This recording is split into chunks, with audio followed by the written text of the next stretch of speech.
Hubo una época en la que México brillaba en blanco y negro, donde los estudios Churubusco olían a celuloide fresco y las carpas de la Merced se llenaban de carcajadas. Una época en la que Mario Moreno, ese peladito que enredaba palabras pero ordenaba corazones, se convirtió en Cantinflas, el ícono más querido del cine latinoamericano. Pero detrás de esas corbatas torcidas, ese bigote inconfundible y esos pantalones que desafiaban la gravedad, existían historias que nunca llegaron a los titulares. Encuentros clandestinos en camerinos sellados con llave. Viajes en tren donde las cortinas permanecían cerradas durante días enteros. Cartas firmadas con apodos secretos. Miradas que duraban demasiado. Abrazos que la cámara no registró. Porque en esa época dorada, cuando el cine mexicano conquistaba el mundo, lo que ocurría entre bastidores solo podía existir en las sombras. El cine de oro mexicano escondió muchas verdades. Verdades susurradas entre ensayos. Verdades veladas por el humo del cigarro y la complicidad de quienes preferían callar. Y hoy, décadas después, cuando los archivos se abren y las memorias olvidadas vuelven a la luz, descubrimos que Cantinflas no solo compartió escenario con los grandes galanes de su tiempo. Compartió madrugadas. Compartió silencios. Compartió una intimidad que la moral de aquellos años prohibía nombrar. Si esta historia te mueve algo en el pecho, si sientes que merece ser recordada con dignidad, suscríbete a Archivo Extra y activa la campanita. Aquí no juzgamos el pasado, lo rescatamos del olvido. Porque hay historias que merecen ser contadas aunque el tiempo haya intentado borrarlas. Y esta, sin duda, es una de ellas. Ahora prepárate, porque lo que estás a punto de descubrir cambiará para siempre la imagen que tenías del cine mexicano. No te vayas antes del final, porque el último caso es el más sorprendente, y el que menos personas se atreven a mencionar. Parte 1. Joaquín Pardavé. En el verano de 1931, cuando la Ciudad de México todavía olía a revolución reciente y las carpas ambulantes eran el teatro del pueblo, dos nombres comenzaron a brillar entre el polvo y las bancas de madera: Joaquín Pardavé y Mario Moreno. Uno, un comediante veterano de voz nasal inconfundible y gestos aristocráticos que arrancaban carcajadas. El otro, un joven peladito que apenas comenzaba a descubrir que su forma de hablar, ese torrente de palabras sin sentido, podía conquistar multitudes. Se conocieron en la carpa Ofelia, un toldo raído levantado en el bullicioso barrio de la Merced, donde el aroma a tacos de canasta se mezclaba con el sudor del público. Pardavé abría funciones interpretando personajes burgueses ridículos. Mario cerraba con su peladito desaliñado que confundía a todos con su laberinto verbal. Entre función y función, compartían un camerino diminuto, dos sillas desparejas, un espejo roto y una bombilla que temblaba con cada aplauso del público. Pero fue durante una gira de 4 meses interminables por el centro del país cuando algo más profundo comenzó a tejerse entre ellos. La carpa viajaba sin descanso. Celaya, Irapuato, Querétaro, Aguascalientes. En cada pueblo, el mismo ritual: montar el escenario al amanecer, ensayar bajo el sol despiadado, actuar hasta la medianoche. Y cuando todos se retiraban a dormir en fondas baratas, ellos dos permanecían despiertos en un vagón de tren adaptado, con literas angostas, una lámpara de queroseno y una botella de tequila que nunca se terminaba. Ahí, entre el traqueteo del ferrocarril y el olor a madera vieja, creaban rutinas que después harían historia. Ajustaban voces, perfeccionaban gestos, cronometraban silencios. Joaquín, mayor y experimentado, enseñaba a Mario el arte de proyectar sin gritar, de dominar el escenario con la mirada, de hacer reír con una pausa. Mario, a cambio, renovaba las rutinas de Pardavé con frescura callejera, con esa sátira social que solo alguien nacido en el barrio podía entender. Pero hubo algo más. Algo que un tramoyista de apellido olvidado juró haber visto durante un ensayo en Celaya: los dos hombres, ocultos detrás de un biombo improvisado, besándose con la urgencia de quien sabe que el tiempo es enemigo. El tramoyista, sorprendido, soltó un foco que estalló contra el suelo. Ellos se separaron sin decir palabra, ajustándose la ropa, limpiándose el bigote. Nadie volvió a hablar del asunto. Pero la mirada entre ambos había cambiado. En sus cartas personales, guardadas durante décadas por una sobrina de Pardavé, Joaquín se refería a Mario como mi peladito favorito y dibujaba pequeños bigotes en los márgenes del papel. Cartas llenas de ternura disfrazada de broma. Cartas que hablaban de ensayos nocturnos, de rutinas inventadas en la madrugada, de nuestro secreto mejor guardado. Cuando la gira terminó y regresaron a la Ciudad de México, la relación continuó en las sombras. Se encontraban en una casita discreta de la colonia Roma, donde cocinaban juntos, escuchaban radionovelas y bailaban danzón hasta que el amanecer los sorprendía abrazados en el sofá. Los vecinos murmuraban sobre las luces encendidas y la salida discreta de Mario al alba, siempre ajustándose el sombrero, siempre silbando una melodía melancólica. En 1936 llegó el estreno de Ahí está el detalle, la película que convertiría a Cantinflas en leyenda. Joaquín Pardavé fue el primero en llegar al cine y el último en irse. Testigos de la época aseguran que ambos desaparecieron durante más de una hora después de la proyección. Cuando regresaron, traían las corbatas flojas, el rostro encendido y una complicidad que todos notaron pero nadie se atrevió a señalar. La relación se enfrió cuando Pardavé decidió casarse en 1938, cediendo las presiones sociales y familiares. Pero el contacto nunca se rompió. Cantinflas conservó hasta el final de sus días una fotografía dedicada, para mi cómplice eterno, con todo lo que no puedo decir en público. Y en los diarios privados de Joaquín, entre recetas de teatro y reflexiones filosóficas, aparecía una frase recurrente: hay noches en las que extraño crear sketches contigo, esos sketches que solo nosotros entendíamos. Incluso en sus películas posteriores, Pardavé dejó guiños, abrazos que duraban un segundo de más, frases ocultas entre el diálogo, miradas cómplices hacia la cámara, señales de una historia que, aunque silenciada, jamás fue olvidada. Antonio Badú. En 1942, mientras México vivía los ecos de una guerra lejana, los estudios Churubusco se llenaban de sueños filmados en blanco y negro. Ahí coincidieron dos hombres que, sin saberlo aún, escribirían juntos una historia que solo existiría en susurros. Antonio Badú, barítono de voz terciopelada que había conquistado el Palacio de Bellas Artes antes de llegar al cine, y Mario Moreno, ya convertido en Cantinflas, el cómico más querido del país. Se conocieron durante el rodaje del Circo, donde compartieron escenas breves pero memorables. Los productores, sin imaginar las consecuencias, los alojaron en habitaciones contiguas del lujoso Hotel Géneve, en pleno corazón de la zona rosa. Desde la primera noche, comenzaron a cenar juntos. Tequila reposado, filetes jugosos y conversaciones que se extendían hasta que el restaurante cerraba y ellos eran los últimos en abandonar el comedor. Los empleados del hotel empezaron a notar detalles curiosos. Flores frescas llegaban cada mañana a la habitación de Badú, siempre acompañadas de notas firmadas como Tu peladito enamorado, con pequeños dibujos de bigotes y corazones mal trazados. Había risas nocturnas que atravesaban las paredes, música de Glenn Miller que sonaba hasta el amanecer, y silencios largos que después eran interrumpidos por carcajadas. En los estudios Churubusco, su cercanía era evidente. Caminaban del brazo entre sets, inventaban canciones absurdas que hacían reír a todo el equipo, compartían chistes privados que nadie más entendía. Un maquillista, cuyo nombre quedó perdido en el tiempo, aseguró que Cantinflas entraba con frecuencia al camerino de Badú, cerrando la puerta con seguro. Minutos después, salía despeinado, con una sonrisa que revelaba demasiado. En 1945 volvieron a coincidir en Soy un prófugo. Su química en pantalla era tan intensa que algunos críticos comentaron que parecían dos almas que se conocían desde siempre.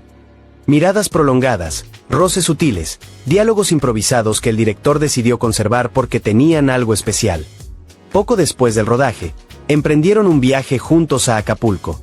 Compartieron una suite frente al mar durante 5 días. Paseos por la playa al atardecer, cenas íntimas con mariachis que tocaban solo para ellos, regalos mutuos que incluían anillos discretos y pañuelos bordados con iniciales entrelazadas. En 1947, un reportero intentó cuestionar públicamente la relación entre ambos durante una conferencia de prensa. Badú, sin inmutarse, tomó a Cantinflas del brazo y desvió la atención con una improvisación musical que dejó al periodista sin palabras. La sala estalló en aplausos. La pregunta quedó en el aire, sin respuesta, pero tampoco sin necesidad de una. Cuando Antonio atravesó problemas económicos años más tarde, fue Cantinflas quien lo integró a sus producciones, asegurándole estabilidad y papeles destacados. En privado se reunían en una quinta de Cuernavaca, donde pasaban fines de semana completos cantando boleros, jugando dominó y contemplando amaneceres desde la terraza, envueltos en cobijas, fumando cigarros sin filtro. Badú conservaba una fotografía de ambos con una dedicatoria que nunca mostró a nadie, para el único que entiende mi silencio. Y en 1952, durante una grabación privada que solo salió a la luz décadas después, quedó registrada una conversación íntima entre ambos, llena de confesiones veladas y promesas que el tiempo no permitió cumplir. Su historia fue de esas que solo pueden vivirse a escondidas, pero que dejan huellas imposibles de borrar. David Silva. David Silva era todo lo que Cantinflas no parecía ser: metódico, introspectivo, de mirada intensa y talento dramático. Un galán capaz de interpretar boxeadores fracasados y villanos memorables con la misma convicción. Se conocieron en 1948, durante una función benéfica en el Teatro del Pueblo organizada para ayudar a los damnificados del terremoto de Oaxaca. Compartieron escenario en un sketch donde Silva hacía de policía torpe persiguiendo eternamente al sospechoso interpretado por Mario. El público rió hasta las lágrimas. Ellos, al terminar, se miraron de una forma que ambos reconocieron de inmediato. Esa noche cenaron juntos en El Taquito, una fonda modesta de la colonia Doctores. Tequila, tacos de suadero y anécdotas que se volvieron confesiones. Cuando salieron, ya había comenzado algo que ninguno de los dos nombró, pero ambos entendieron. Desde entonces, Silva invitaba con frecuencia a Cantinflas a su departamento en la colonia Juárez, decorado con pósters de cine noir, tocadiscos repleto de jazz y cortinas siempre cerradas. Los vecinos escuchaban risas, discos de Glenn Miller, conversaciones largas que de pronto se volvían silencios absolutos hasta el amanecer. Un chofer, que años después confesaría la historia a un periodista bajo anonimato, recogía a Mario en su Cadillac negro varias veces por semana, siempre después de medianoche. Lo regresaba antes del alba, siempre con el sombrero ladeado y una expresión serena. Durante el rodaje de El Rey del Barrio, Silva visitaba el set sin tener participación en la película. Pasaba horas en el tráiler de Cantinflas, del que ambos salían despeinados, con ojeras profundas y sonrisas cómplices. Su vínculo se sostenía en contrastes perfectos. David, reservado y disciplinado, encontraba en Mario la espontaneidad que le faltaba. Cantinflas admiraba la capacidad de Silva para memorizar parlamentos kilométricos sin perder emoción. Se regalaban objetos cargados de simbolismo. Un reloj grabado con una frase en clave: "El tiempo no existe cuando estás aquí". Un bigote de utilería bañado en oro que David guardó en una caja de terciopelo. Cartas enviadas durante giras donde Mario escribía: "Extraño nuestras madrugadas de jazz y silencio". En 1953 viajaron juntos a Guadalajara en un vagón privado de ferrocarril. 12 horas de trayecto con las cortinas cerradas, desayunos compartidos en pijama y lecturas en voz alta. Cuando Silva se casó en 1955, Cantinflas fue su padrino. Esa noche, ambos desaparecieron durante la fiesta. Regresaron con corbatas flojas y miradas que no necesitaban palabras. El matrimonio cambió las circunstancias, pero no el vínculo. Mario seguía visitándolo, llevándole flores sin tarjeta, dejando notas con chistes privados. En memorias inéditas encontradas tras su muerte, Silva escribió sobre un amigo que enreda las palabras pero ordena mi corazón. Una frase que, sin nombrarlo directamente, lo decía todo. Ramón Gay. Ramón Gay era el galán perfecto, porte aristocrático, mirada seductora, elegancia natural. Brilló en melodramas como Doña Diabla y La mujer que yo perdí. En 1951, durante una gira promocional por Sudamérica organizada para impulsar el cine mexicano, su vida se cruzó con la de Cantinflas de una manera que ambos recordarían para siempre. El viaje duró 6 semanas e incluyó escalas en Buenos Aires, Río de Janeiro, Lima y Santiago. Compartían suite en cada hotel, supuestamente para ahorrar costos de producción. Sin embargo, empleados de los hoteles notaban que solo una cama lucía utilizada. En Buenos Aires paseaban tomados del brazo por la avenida Corrientes, compraban discos de tango, cenaban en bodegones discretos donde los meseros aprendieron a no hacer preguntas. Un periodista argentino intentó fotografiarlos en un abrazo frente al obelisco. Cantinflas, con su habilidad característica, lo distrajo con un discurso improvisado sobre la hermandad latinoamericana que dejó al reportero desconcertado y sin foto. En Río de Janeiro asistieron juntos al carnaval disfrazados con antifaces brillantes. Testigos juran haberlos visto besarse bajo una lluvia de confeti en una calle de Lapa, creyendo que el disfraz los volvía invisibles. Regresaron a México cargados de regalos mutuos, un sombrero cordobés para Mario, un poncho artesanal de los Andes para Ramón.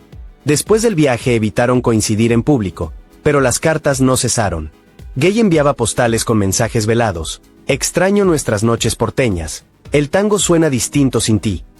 En 1954, durante el rodaje de Un caballero a la medida, Ramón visitaba el set con frecuencia. Ambos salían en automóvil sin destino aparente.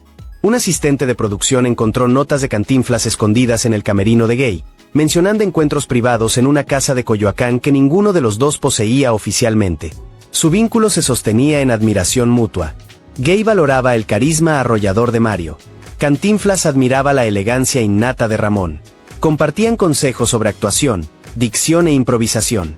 Planeaban escapadas discretas a Taxco bajo nombres falsos, donde pasaban fines de semana cocinando, leyendo poesía y hablando de proyectos cinematográficos que nunca concretaron.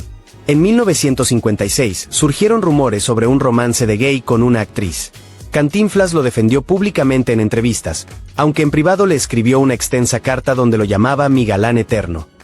En 1957, durante el rodaje de La Estrella Vacía, Gay improvisó una línea que hacía alusión directa a Mario. Fue eliminada en edición, pero sobrevivió en copias clandestinas que circularon durante años entre cinéfilos que entendían el código. Su historia fue breve pero intensa, como esos amores que solo pueden existir lejos de casa. Roberto Cañedo. Roberto Cañedo poseía todo lo que el cine mexicano de los años 40 valoraba: voz grave, presencia refinada, capacidad para moverse con naturalidad entre melodrama y comedia. Se conocieron en 1946 durante una gala benéfica en el Teatro Iris organizada para recaudar fondos tras una inundación en Veracruz. Coincidieron en un número improvisado donde Mario hacía de mesero torpe y Cañedo de cliente distinguido. Al terminar, compartieron camerino y una botella de coñac francés que marcó el inicio de una cercanía inesperada. Desde entonces, Cañedo invitaba a Mario a su casa en la colonia Polanco, decorada con muebles franceses, lámparas Art Deco y fotografías en blanco y negro firmadas por estrellas de Hollywood. Vecinos recordaban el sonido constante de jazz, risas contenidas y conversaciones que se prolongaban hasta que el amanecer pintaba las ventanas de naranja. Un jardinero aseguró haberlos visto dormidos en el sofá del estudio, cubiertos con la misma manta de lana después de una noche de ensayo intenso. Durante el rodaje de El Supersabio, Cañedo visitaba el set sin aparecer en créditos. Pasaba horas dentro del tráiler de Cantinflas revisando guiones, corrigiendo diálogos, sugiriendo cambios. Cuando salían, lo hacían siempre juntos, con el cabello revuelto y expresión relajada. Un asistente comentó que escuchó cómo se llamaban en clave: mi profesor y mi alumno distraído. Roberto admiraba la capacidad de Mario para transformar el caos en humor. Cantinflas encontraba en Cañedo una serenidad que lo equilibraba en medio de la locura de la fama. Se regalaban libros subrayados con mensajes ocultos, discos importados de Francia, relojes con inscripciones discretas que solo ellos entendían. En 1949 viajaron juntos a Monterrey para una gira teatral. Compartieron un compartimento privado donde permanecieron con las cortinas cerradas durante casi todo el trayecto. Un mesero del tren recordaba haberles llevado comida que apenas tocaron, vino que terminaron y risas que se escuchaban a través de la puerta. En 1951, Cañedo anunció su compromiso con una actriz de teatro. Cantinflas lo felicitó públicamente con elegancia, pero esa misma noche se reunieron en un restaurante vacío de San Ángel. Permanecieron ahí hasta que el dueño les rogó que se marcharan. Un mesero recordó haberlos visto tomados de la mano debajo de la mesa, hablando en voz tan baja que parecían rezar. Aunque el matrimonio cambió la dinámica, no rompieron el vínculo. Mario lo visitaba en secreto, llevaba flores sin tarjeta, dejaba notas humorísticas en su camerino firmadas con dibujos de bigotes. En diarios personales encontrados décadas después, Cañedo escribió sobre un amigo que hace reír al mundo, pero me habla en silencio cuando más lo necesito. En los años siguientes intercambiaron cartas durante giras, llenas de chistes privados y referencias a noches pasadas que nadie más podría descifrar. Incluso en películas posteriores, Cañedo incluyó gestos, miradas sostenidas y frases improvisadas que solo Mario reconocía. Fue su manera discreta de conservar una historia que, aunque nunca se hizo pública, marcó profundamente a ambos. Germán Valdés Tintán. Germán Valdés, conocido como Tintán, fue el pachuco más carismático que dio el cine mexicano. Voz inconfundible, humor irreverente, presencia magnética y una libertad escénica que rompía todas las reglas. Se conocieron en 1944 durante una función especial en el Teatro Lírico organizada para soldados heridos en la Segunda Guerra Mundial. Compartieron escenario en un número improvisado donde Mario hacía de barrendero confundido y Germán de elegante delincuente de barrio. Al terminar se refugiaron en el camerino. Entre risas, cigarros sin filtro y una botella de ron, sellaron su primera complicidad. Desde entonces comenzaron a frecuentarse con regularidad. Tin invitaba a Mario a su departamento en la colonia Guerrero, decorado con trajes llamativos, tocadiscos lleno de swing y fotografías de Hollywood firmadas por sus ídolos. Vecinos recordaban música a todo volumen, carcajadas nocturnas que hacían temblar las paredes y silencios largos hasta el amanecer. Un portero afirmó haber visto a Cantinflas salir varias veces descalzo, ajustándose el bigote frente al espejo del vestíbulo como si intentara recomponerse antes de enfrentar el día. Durante el rodaje de Calabacitas Tiernas, Germán visitaba constantemente el set sin motivo aparente. Pasaba horas dentro del tráiler de Mario, donde ensayaban diálogos que nunca aparecieron en la película, inventaban chistes privados y compartían café cargado. Cuando salían, lo hacían siempre juntos, despeinados, con ojeras profundas y expresiones cómplices. Un iluminador comentó que se referían entre ellos como mi pachuco favorito y mi poeta del barrio. Su relación se basaba en contrastes perfectos. Tintán, impulsivo y noctámbulo, encontraba en Mario una calma inesperada. Cantinflas admiraba la libertad con la que Germán rompía reglas sociales sin miedo.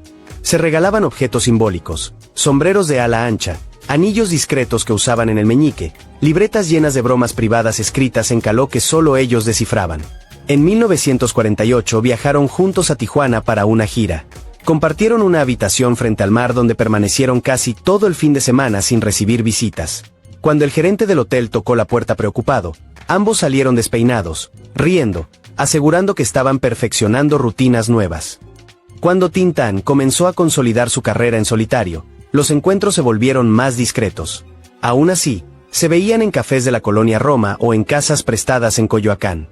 En cartas conservadas por amigos cercanos, Germán escribía frases como: «Extraño tus palabras enredadas y tus silencios largos. Aquí todo suena vacío sin ti». En 1952, durante una entrega de premios, Cantinflas fue quien acompañó a Tintán al escenario. Testigos afirmaron que detrás del telón permanecieron abrazados más tiempo del necesario, susurrándose algo que hizo reír a Mario y sonrojar a Germán. Aunque ambos formaron familias, nunca rompieron el vínculo. Mario enviaba telegramas durante giras firmados con códigos. Germán respondía con grabaciones caseras llenas de chistes y canciones improvisadas. En entrevistas privadas, Tintán hablaba de un amigo que me enseñó a reír sin miedo y a callar con elegancia. En sus últimas películas, Germán dejó gestos y miradas que muchos interpretaron como homenajes silenciosos. Fue su manera de preservar una historia marcada por el humor, la complicidad y una cercanía que en su época solo podía existir en las sombras. Manuel Medel. Manuel Medel fue un actor de comedia elegante, de sonrisa amplia y presencia refinada. Considerado uno de los precursores del humor urbano en el cine mexicano. Conoció a Cantinflas en 1934 durante una temporada en el Teatro Arbeu, cuando ambos participaban en una revista musical de bajo presupuesto. Mario hacía de limpiabotas confundido y Medel de cliente altivo. Tras la función, compartieron café en un puesto cercano a la Alameda Central, donde comenzaron largas conversaciones que se repetirían durante años. Desde entonces, Medel invitaba con frecuencia a Cantinflas a su departamento en la colonia Santa María la Ribera, decorado con cortinas pesadas de terciopelo, discos de tango argentino y fotografías dedicadas por artistas de la época. Vecinos recordaban risas nocturnas, música suave y silencios prolongados hasta el amanecer. Un portero aseguró haberlos visto salir juntos varias veces al amanecer con los trajes arrugados, el cabello desordenado y expresiones de quien ha pasado la noche en vela. Durante el rodaje de No te engañes corazón, Manuel visitaba el set aunque no participara en la película. Pasaba horas dentro del camerino de Mario ensayando diálogos que nunca fueron filmados, corrigiendo gestos, perfeccionando tiempos cómicos y compartiendo cigarros. Cuando salían lo hacían siempre juntos, con expresiones relajadas y bromas que solo ellos entendían. Un sonidista comentó que escuchó cómo se llamaban, mi maestro fino y mi alumno torcido. La relación se basaba en una admiración mutua profunda. Medel respetaba la capacidad de Cantinflas para improvisar sin perder ritmo ni coherencia. Mario encontraba en Manuel una disciplina técnica que lo ayudaba a perfeccionar su estilo. Se regalaban objetos discretos, plumas estilográficas grabadas con iniciales, relojes sencillos de bolsillo y libretas con chistes escritos a mano que se intercambiaban como cartas de amor disfrazadas. En 1939 viajaron juntos a Puebla para una gira teatral. Compartieron habitación bajo el pretexto de ahorrar gastos. En una ocasión, un utilero los encontró dormidos en el suelo del escenario, cubiertos con una sola chamarra después de ensayar toda la noche. Ninguno explicó lo ocurrido. Solo rieron y continuaron trabajando como si fuera lo más natural del mundo. Cuando Medel se casó en 1944, Cantinflas asistió como invitado especial. Esa misma noche, ambos se retiraron temprano de la fiesta y fueron vistos caminando solos por la avenida Reforma. Aunque el matrimonio cambió la dinámica, nunca rompieron contacto. Mario lo visitaba con frecuencia, dejaba flores sin tarjeta y notas con dibujos de bigotes y corazones ocultos entre las líneas. En cartas conservadas por familiares, Medel escribía: «Extraño nuestras noches de ensayo y tus palabras enredadas que solo yo entiendo». Años después, en entrevistas privadas, hablaba de un amigo que me enseñó a reír sin miedo y a callar con elegancia cuando el mundo no está listo para entender. Incluso en sus últimas películas, Manuel dejaba pequeños guiños, miradas prolongadas hacia la cámara, frases improvisadas y gestos que solo Cantinflas reconocía. Fue su forma silenciosa de conservar una historia marcada por la complicidad, la cercanía y un afecto que en su tiempo solo podía existir entre sombras y escenarios vacíos. Jorge Negrete. Jorge Negrete fue el charro cantor por excelencia. Voz poderosa, porte impecable, presencia que imponía respeto dentro y fuera de los escenarios. Conoció a Cantinflas en 1941 durante una función especial organizada en el Teatro Alameda para recaudar fondos para artistas enfermos. Mario participaba con un sketch improvisado y Jorge cerraba la noche con canciones rancheras que hacían llorar al público. Tras bastidores compartieron un camerino reducido, una botella de coñac Martel y una conversación que se prolongó hasta que el teatro quedó completamente vacío. Desde entonces comenzaron a coincidir con frecuencia. Negrete invitaba a Cantinflas a su departamento en la Colonia del Valle, decorado con muebles de madera oscura, guitarras colgadas en la pared como obras de arte y retratos dedicados por estrellas mexicanas y extranjeras. Vecinos recordaban música ranchera a bajo volumen, risas contenidas y silencios prolongados hasta el amanecer. Un vigilante aseguró haberlos visto varias veces sentados en el balcón, compartiendo cigarros delicados y hablando en voz baja mientras la ciudad dormía bajo las estrellas. Durante el rodaje de Ay, Jalisco, no te rajes, Jorge visitaba el set de Mario con cualquier pretexto. Pasaban horas dentro del tráiler repasando diálogos que ninguno tenía en común, cantando fragmentos de canciones y bromeando sin parar. Cuando salían, lo hacían siempre juntos, con el cabello desordenado y gestos de complicidad que el equipo aprendió a no cuestionar. Un fotógrafo de set comentó que escuchó cómo se llamaban en privado, mi charro favorito y mi poeta del desorden. La relación se sostenía en contrastes fascinantes. Negrete, disciplinado y orgulloso hasta el extremo, encontraba en Mario una ligereza que lo liberaba de la presión de ser el símbolo nacional. Cantinflas admiraba la constancia y el rigor artístico de Jorge, su capacidad para cantar desde el alma. Se intercambiaban regalos discretos, hebillas de cinturón grabadas con frases en clave, pañuelos bordados con iniciales entrelazadas y discos importados de cantantes que ambos admiraban. En 1944 viajaron juntos a San Luis Potosí para una gira. Compartieron un compartimento privado del tren donde permanecieron casi todo el trayecto con las cortinas cerradas. Empleados del ferrocarril recordaban escuchar música de mariachi mezclada con carcajadas y luego largos silencios. En 1946, durante una fiesta en Coyoacán, ambos desaparecieron por más de una hora. Regresaron con las corbatas flojas, camisas arrugadas y sonrisas nerviosas. Nadie preguntó nada. Todos continuaron la velada como si nada hubiera ocurrido. Un mesero recordó haberlos visto tomados del brazo en el jardín, creyendo que la oscuridad los ocultaba. Cuando Negrete se casó en 1947, Cantinflas fue uno de los primeros en felicitarlo públicamente con palabras elegantes y brindis emotivos. Sin embargo, esa misma noche se reunieron en un café vacío de la colonia Roma y permanecieron allí hasta el amanecer. Testigos aseguraron que Jorge salió con los ojos enrojecidos y Mario con una expresión inusualmente seria, como si hubiera perdido algo importante. Aunque el matrimonio cambió las circunstancias, el vínculo nunca se rompió. Mario lo visitaba en secreto, dejaba notas humorísticas en su camerino firmadas con corazones diminutos, enviaba telegramas durante las giras internacionales.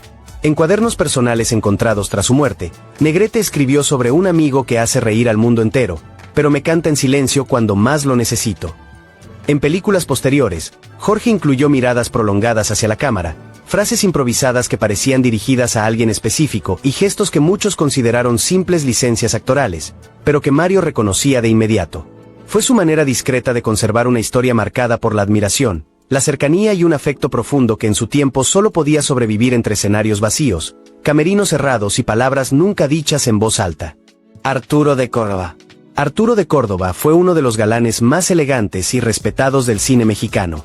Voz grave, mirada melancólica, presencia que imponía respeto en cada escena. Conoció a Cantinflas en 1943 durante una función especial en el Teatro Esperanza Iris organizada para recaudar fondos para artistas retirados. Mario participaba con un número cómico improvisado que arrancaba carcajadas y Arturo cerraba la velada con un monólogo dramático que dejaba al público en silencio absoluto. Tras bambalinas compartieron un camerino estrecho, una botella de whisky escocés y una conversación que se extendió hasta que el teatro quedó completamente vacío y el velador tuvo que pedirles que se marcharan. Desde entonces comenzaron a verse con frecuencia. De Córdoba invitaba a Cantinflas a su departamento en la colonia Roma, decorado con muebles sobrios de líneas europeas, cortinas pesadas que bloqueaban la luz del día y fotografías firmadas por actores de Hollywood que admiraba. Vecinos recordaban música suave de Debussy, risas contenidas y silencios prolongados hasta el amanecer. Un vigilante del edificio aseguró haberlos visto varias veces sentados en el balcón, envueltos en cobijas de lana, hablando en voz tan baja que parecían confesar secretos mientras fumaban cigarros franceses. Durante el rodaje de La diosa arrodillada, Arturo visitaba constantemente el set de Mario, aunque no participara en la producción. Pasaba horas dentro del tráiler repasando diálogos de otras películas, leyendo guiones que jamás se filmaron y comentando escenas con una intensidad que iba más allá de lo profesional.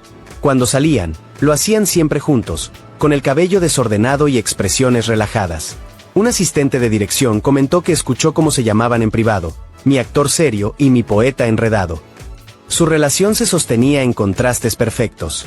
Arturo, introspectivo y perfeccionista hasta el agotamiento, encontraba en Mario una ligereza que lo ayudaba a escapar de la presión constante.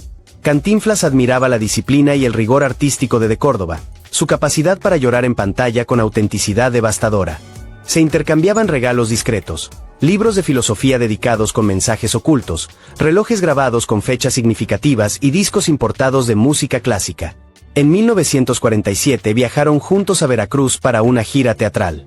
Compartieron una habitación frente al mar bajo el pretexto de ahorrar gastos de producción. Una noche, tras una función agotadora, un utilero los encontró dormidos en el escenario del teatro, cubiertos con una sola manta, rodeados de libretos marcados y vasos vacíos de ron. Nadie comentó nada. Al día siguiente continuaron trabajando como si nada hubiera ocurrido. En 1949, Arturo anunció su compromiso con una actriz extranjera. Cantinflas lo felicitó públicamente con elegancia, pero esa misma noche se reunieron en un café vacío de la colonia Juárez. Permanecieron allí hasta que el amanecer pintó las ventanas de naranja. Un mesero anciano recordó haberlos visto tomados de la mano debajo de la mesa, creyendo que nadie los observaba, hablando en susurros que parecían rezos. Aunque el matrimonio cambió la dinámica, el vínculo nunca se rompió. Mario lo visitaba en secreto, dejaba notas humorísticas en su camerino firmadas con dibujos de bigotes tristes, enviaba telegramas durante las giras internacionales que Arturo guardaba en una caja de metal bajo llave. En cuadernos personales encontrados tras su muerte, de Córdoba escribió sobre un amigo que hace reír a todos, pero me escucha cuando nadie más lo hace. Con el paso de los años intercambiaron cartas llenas de referencias privadas que nadie más podría descifrar y bromas compartidas que conservaban intacta su complicidad. Incluso en películas posteriores, Arturo dejaba miradas prolongadas hacia la cámara, frases improvisadas y silencios cargados de significado que solo Cantinflas reconocía. Fue su manera silenciosa de conservar una historia marcada por la complicidad, la admiración mutua y un afecto profundo que en su tiempo solo podía existir entre escenarios vacíos, camerinos cerrados y palabras nunca dichas en voz alta. Pedro Armendáriz. Pedro Armendáriz fue uno de los actores más sólidos y respetados del cine mexicano. Voz profunda, mirada firme, presencia que imponía autoridad en cada escena. Conoció a Cantinflas en 1942 durante una función especial en el Teatro Hidalgo organizada para recaudar fondos para trabajadores ferroviarios. Mario participaba con un número cómico improvisado que hacía reír hasta los más serios y Pedro cerraba la velada con un monólogo dramático que dejaba al público conmovido. Tras bambalinas compartieron un camerino reducido, una botella de ron Bacardí y una conversación que se prolongó hasta que el teatro quedó completamente vacío. Desde entonces comenzaron a coincidir con frecuencia. Armendáriz invitaba a Cantinflas a su casa en la colonia Narvarte, decorada con sillones de cuero gastado, libreros repletos de obras de teatro y fotografías familiares en marcos de plata. Vecinos recordaban música suave de guitarras, risas contenidas y largas noches de conversación que terminaban cuando el amanecer ya había llegado. Un vigilante del vecindario afirmó haberlos visto varias veces sentados en el jardín trasero, compartiendo cigarros delicados bajo una lámpara tenue, hablando en voz tan baja que parecían conspirar. Durante el rodaje de Flor Silvestre, Pedro visitaba el set de Mario con cualquier pretexto. Pasaban horas dentro del tráiler revisando escenas que no tenían en común, improvisando diálogos que nunca aparecieron en ninguna película y compartiendo café con brandy. Cuando salían lo hacían siempre juntos, despeinados y con gestos de complicidad que todo el equipo notaba pero nadie se atrevía a comentar. Un utilero comentó que escuchó cómo se llamaban en privado, mi capitán serio y mi soldado desordenado. Su relación se sostenía en contrastes fascinantes. Armendáriz, disciplinado y reservado hasta el extremo, encontraba en Mario una ligereza que lo ayudaba a relajarse después de jornadas extenuantes.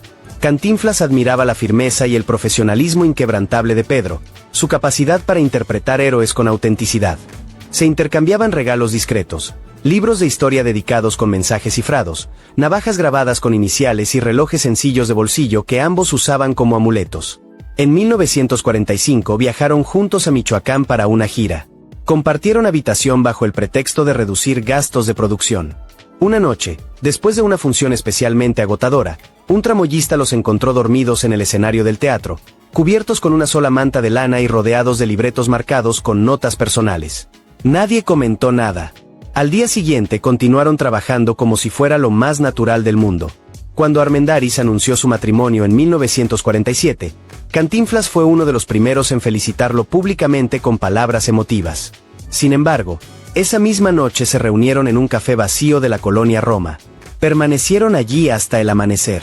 Un mesero anciano recordó haberlos visto tomados de la mano debajo de la mesa, creyendo que la oscuridad del rincón los protegía de miradas indiscretas. Aunque el matrimonio cambió la dinámica, el vínculo nunca se rompió. Mario lo visitaba en secreto, dejaba notas humorísticas en su camerino firmadas con corazones diminutos, enviaba telegramas durante sus viajes al extranjero que Pedro conservaba en una caja de cedro. En cuadernos personales encontrados décadas después, Armendáriz escribió sobre un amigo que me hace reír cuando el mundo pesa demasiado sobre mis hombros. En los años siguientes intercambiaron cartas llenas de referencias privadas que solo ellos entendían y bromas compartidas que mantenían viva su complicidad. Incluso en películas posteriores, Armendáriz incluía miradas prolongadas hacia la cámara, frases improvisadas y gestos que solo Cantinflas reconocía de inmediato. Fue su manera silenciosa de conservar una historia marcada por la admiración, la cercanía y un afecto profundo que en su tiempo solo podía existir entre escenarios vacíos, camerinos cerrados y palabras nunca dichas en voz alta. Andrés Soler. Andrés Soler fue uno de los actores más versátiles y respetados del cine mexicano. Voz firme, mirada profunda, presencia que imponía autoridad natural en cada escena. Conoció a Cantinflas en 1939 durante una temporada teatral en el Teatro Ideal, donde ambos participaban en una revista cómica de gran éxito popular. Mario interpretaba a un burócrata confundido que se perdía entre formularios y Andrés su severo jefe que terminaba igual de confundido. Tras la función compartieron café en un local de Bucareli, iniciando una relación marcada por largas conversaciones filosóficas y encuentros discretos que durarían años. Desde entonces comenzaron a verse con frecuencia. Soler invitaba a Cantinflas a su casa en la colonia San Rafael, decorada con libreros antiguos repletos de obras clásicas, sillones de terciopelo gastado y fotografías familiares en blanco y negro. Vecinos recordaban música suave de piano, risas contenidas y luces encendidas hasta el amanecer. Un portero del edificio aseguró haberlos visto varias veces salir juntos al amanecer, ajustándose los sacos con torpeza y evitando cruzar miradas con nadie. Durante el rodaje de Los Tres García, Andrés visitaba el set de Mario, aunque no tuviera participación directa en esa producción. Pasaban horas dentro del tráiler repasando diálogos que ninguno tenía asignado, improvisando escenas que jamás se filmaron y compartiendo cigarros sin filtro. Cuando salían, lo hacían siempre juntos, despeinados y con expresiones cómplices que todo el equipo notaba. Un asistente de producción comentó que escuchó cómo se llamaban en privado, mi licenciado serio y mi genio del enredo. Su relación se sostenía en la admiración mutua. Soler respetaba profundamente la capacidad de Mario para transformar cualquier error o situación inesperada en comedia brillante. Cantinflas admiraba la disciplina técnica y la memoria prodigiosa de Andrés, su capacidad para memorizar parlamentos kilométricos sin perder emoción. Se intercambiaban regalos discretos, libros de filosofía subrayados con mensajes ocultos, plumas estilográficas grabadas con iniciales entrelazadas y relojes sencillos que ambos usaban como símbolos de su vínculo. En 1942 viajaron juntos a Querétaro para una gira teatral. Compartieron habitación bajo el pretexto de reducir gastos. Una noche, tras una función especialmente agotadora, un tramoyista los encontró dormidos en el escenario vacío, cubiertos con una sola manta de lana y rodeados de libretos marcados con anotaciones personales. Nadie dijo nada. Al día siguiente, ambos actuaron como si nada extraordinario hubiera ocurrido. En 1944, Soler anunció su compromiso con una actriz de teatro. Cantinflas lo felicitó públicamente con elegancia, pero esa misma noche se reunieron en un café vacío de la colonia Roma. Permanecieron allí hasta el amanecer. Un mesero recordó haberlos visto tomados de la mano debajo de la mesa, creyendo que la penumbra del rincón los hacía invisibles. Aunque el matrimonio cambió las circunstancias, el vínculo nunca se rompió. Mario lo visitaba en secreto, dejaba notas humorísticas en su camerino firmadas con dibujos de bigotes sonrientes, enviaba telegramas durante las giras que Andrés guardaba en un sobre amarillento. En cuadernos personales encontrados por su familia, Soler escribió sobre un amigo que hace reír al mundo entero, pero me habla cuando todo calla y el silencio pesa demasiado. En los años siguientes intercambiaron cartas llenas de referencias privadas que solo ellos podían descifrar y bromas compartidas que mantenían viva su conexión. Incluso en películas posteriores, Soler incluía miradas prolongadas hacia la cámara, frases improvisadas que parecían dirigidas a alguien específico y gestos que solo Cantinflas reconocía de inmediato.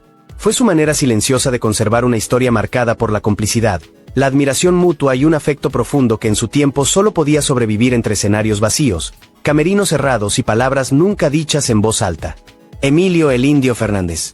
Emilio el Indio Fernández fue uno de los personajes más intensos y temperamentales del cine mexicano.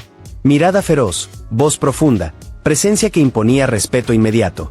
Conoció a Cantinflas en 1940 durante una función especial en el Teatro Folis organizada para recaudar fondos para artistas desempleados. Mario participaba con un sketch improvisado que hacía reír sin control y Emilio cerraba la noche con un monólogo dramático sobre la identidad mexicana que dejaba al público en silencio absoluto.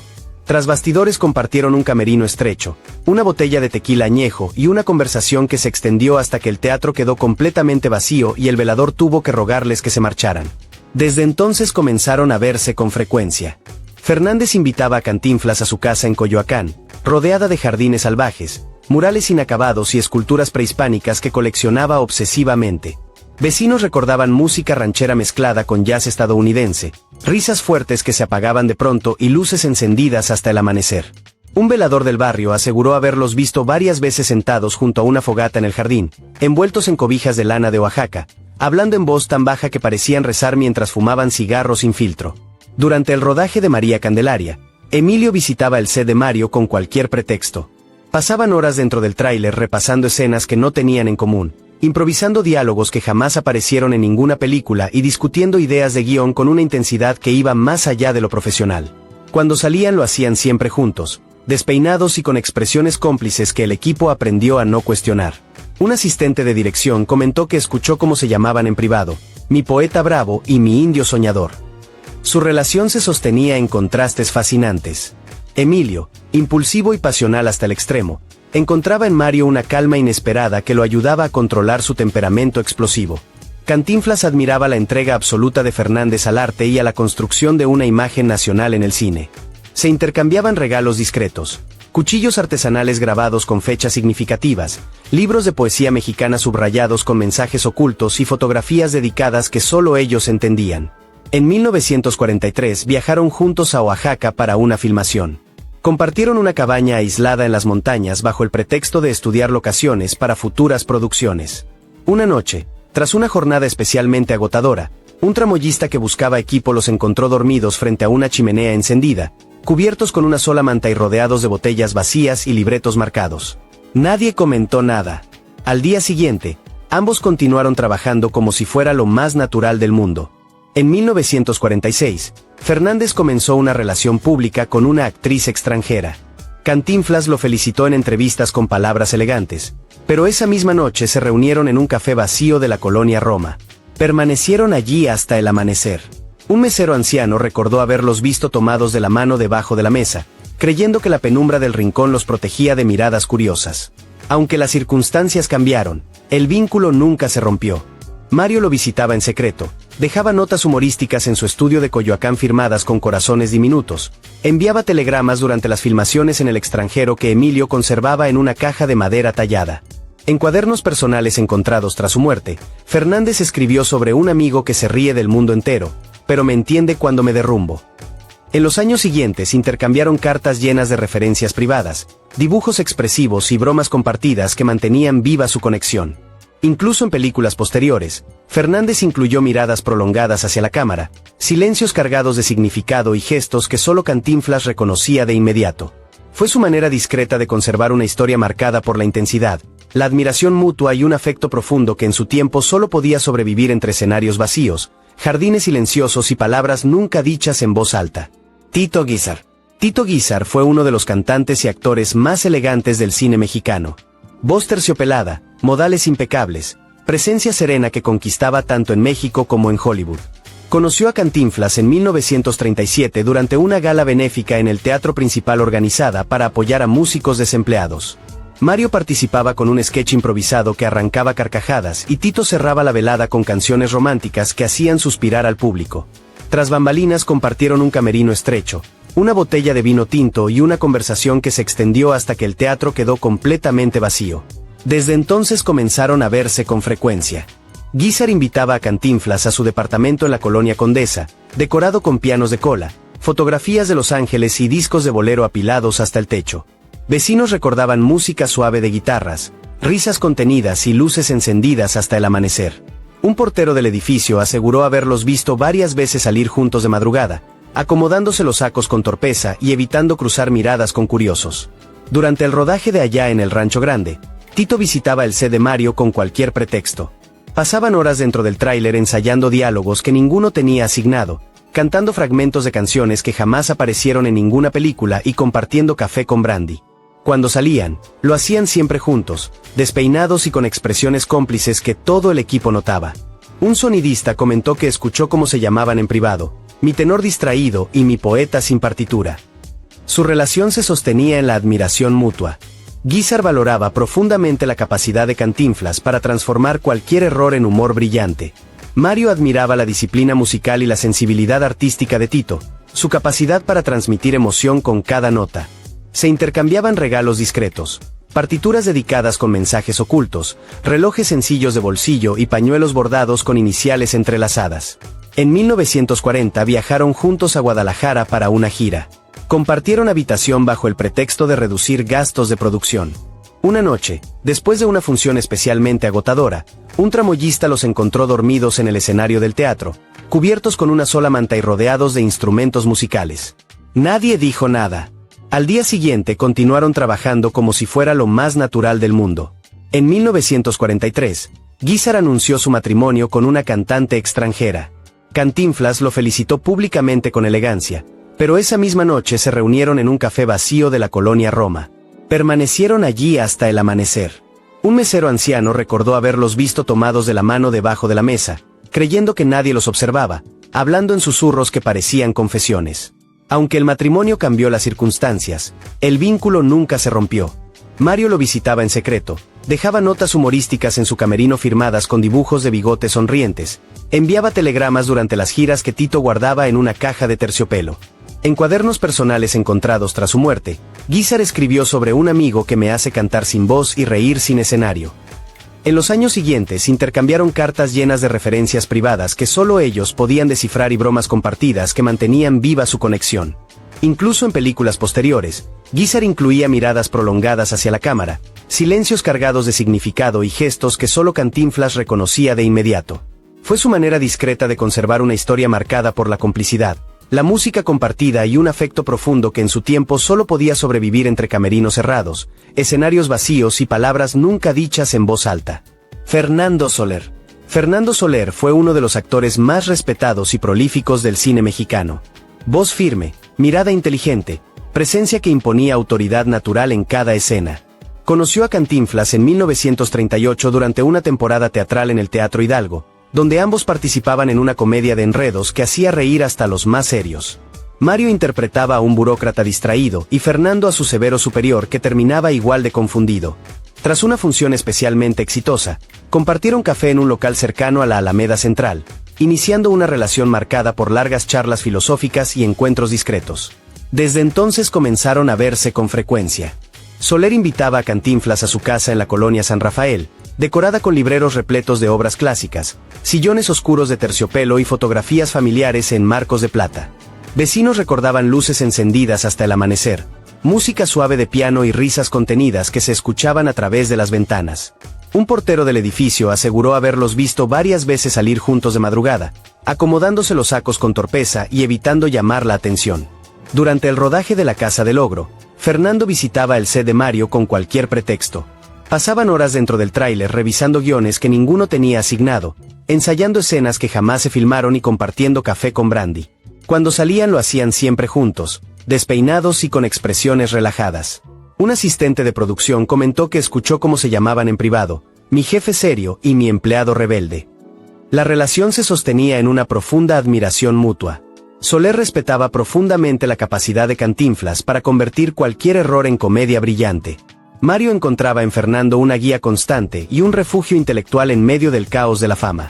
Se intercambiaban regalos discretos, libros de historia subrayados con mensajes cifrados, plumas estilográficas grabadas con iniciales y relojes sencillos de bolsillo que ambos usaban como amuletos. En 1941 viajaron juntos a Guanajuato para una gira teatral. Compartieron habitación bajo el pretexto de reducir gastos. Una noche, después de una función especialmente agotadora, un tramoyista los encontró dormidos en el escenario vacío, cubiertos con una sola manta y rodeados de libretos marcados con notas personales. Nadie comentó nada. Al día siguiente continuaron ensayando como si nada hubiera ocurrido. En 1943, Soler anunció su matrimonio con una actriz de teatro. Cantinflas lo felicitó públicamente con palabras emotivas, pero esa misma noche se reunieron en un café vacío de la colonia Roma. Permanecieron allí hasta el amanecer. Un mesero anciano recordó haberlos visto tomados de la mano debajo de la mesa, creyendo que la oscuridad del rincón los protegía de miradas indiscretas. Aunque el matrimonio cambió las circunstancias, el vínculo nunca se rompió. Mario lo visitaba en secreto, dejaba notas humorísticas en su camerino firmadas con corazones diminutos, enviaba telegramas durante las giras que Fernando conservaba en un sobre amarillento. En cuadernos personales encontrados décadas después, Soler escribió sobre un amigo que desordena mis días, pero ordena mi silencio cuando el mundo se vuelve insoportable. En los años siguientes intercambiaron cartas llenas de referencias privadas que solo ellos entendían y bromas compartidas que mantenían viva su complicidad. Incluso en películas posteriores, Soler incluía miradas prolongadas hacia la cámara, frases improvisadas que parecían dirigidas a alguien específico y gestos que solo Cantinflas reconocía de inmediato. Fue su manera silenciosa de conservar una historia marcada por la complicidad, el respeto mutuo y un afecto profundo que en su tiempo solo podía sobrevivir entre escenarios vacíos, camerinos cerrados y palabras nunca dichas en voz alta. Antonio Badú. En 1942, mientras México vivía los ecos de una guerra lejana, los estudios Churubusco se llenaban de sueños filmados en blanco y negro. Ahí coincidieron dos hombres que, sin saberlo aún, escribirían juntos una historia que solo existiría en susurros. Antonio Badú, barítono de voz terciopelada que había conquistado el Palacio de Bellas Artes antes de llegar al cine, y Mario Moreno, ya convertido en Cantinflas, el cómico más querido del país.